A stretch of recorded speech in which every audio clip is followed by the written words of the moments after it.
So today we're gonna tackle the subject of syrups. There are a lot of people that ask me how to make the syrups that we do on this channel. It is a very important thing to know because you want your drinks to be tasting consistent. And these syrups are the building blocks of a lot of cocktails that we do here on the Educated Barfly.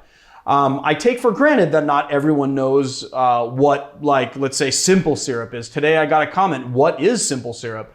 And I get into so many conversations with so many people that are sort of more nerdy about cocktails that I forget that there are a lot of people who are kind of brand new to this that might not know these things. So I decided that I just wanted to make this episode for all of you people, but then also for those of you who know what all of these things are, you'll know how I make them. And so that'll help you make the drinks that I make on here a little bit more consistently, if you like. Now, I just want to preface this whole thing by saying that this is my method for making syrups. There are many different methods for making syrups.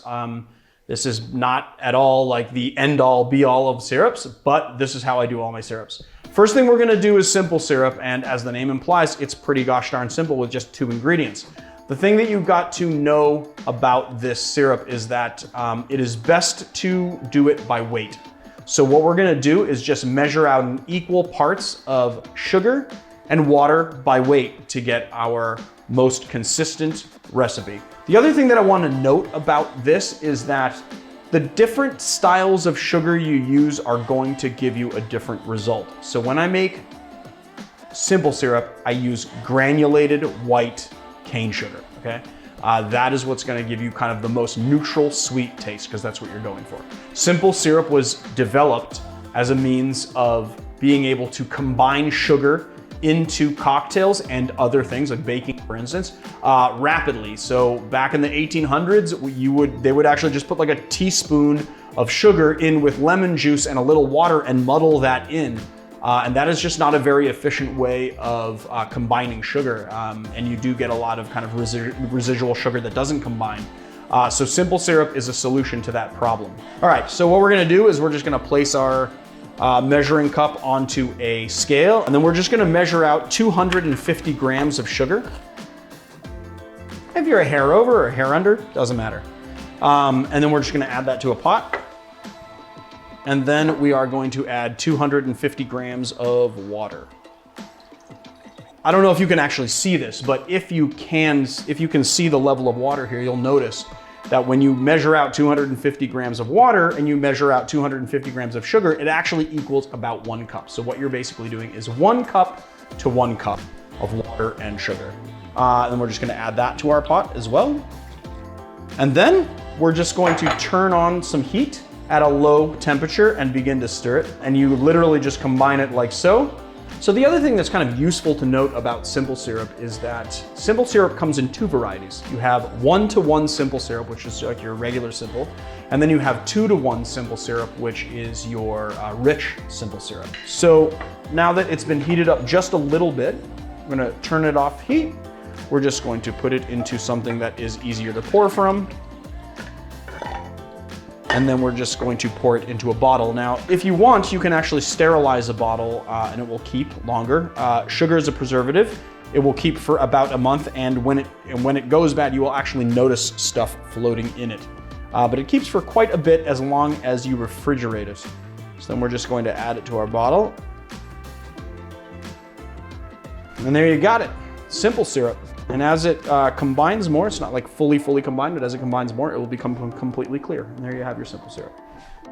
All right, next syrup up is going to be honey syrup. So honey syrup is something that I have gotten a lot of guff for the way that I make it. There's a lot of different ideas on how it should be made.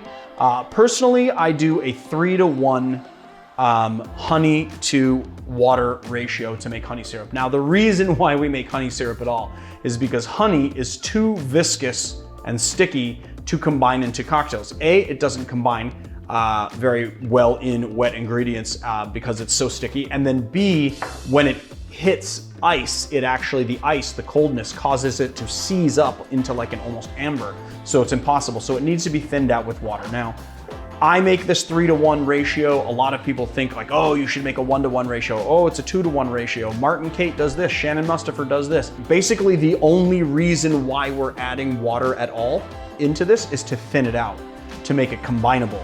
So you want to retain the honey flavor as much as possible.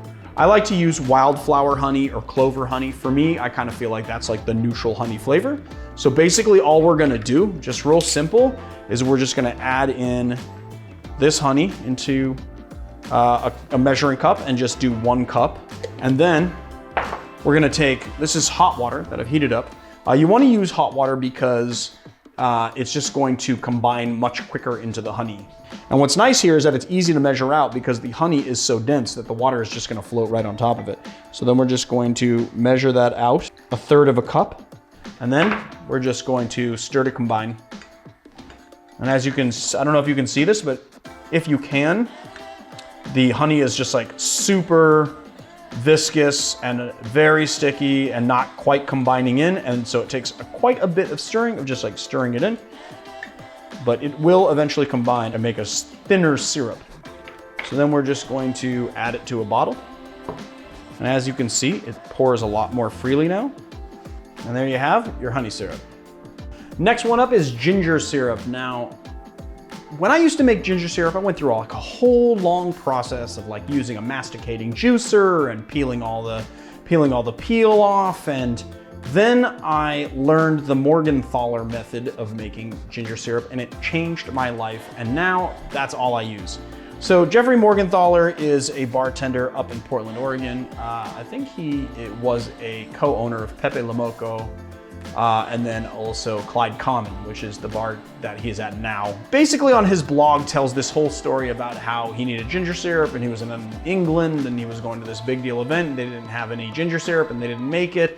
They didn't have time to make it, so they kind of just developed this recipe from necessity, and it's a great recipe. It's definitely a building block syrup, and you're gonna want to learn how to make this. So basically, it's literally just equal parts sugar, hot water, and rough chopped ginger. And basically, I like to take the water and put my 1 cup of water into a blender, and then sugar as well into the blender. And then we're just gonna like make sure that this is like 1 cup packed like that. And we're just gonna stick that in. It's like all equal parts. And then we are going to blend it all in.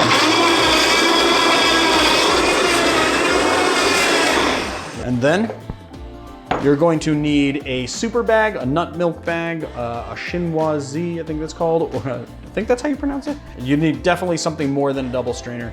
And then basically you just pour your puree into the nut milk bag. Everyone always gets a chuckle from the term nut milk bag. And then basically what we do is we just squeeze out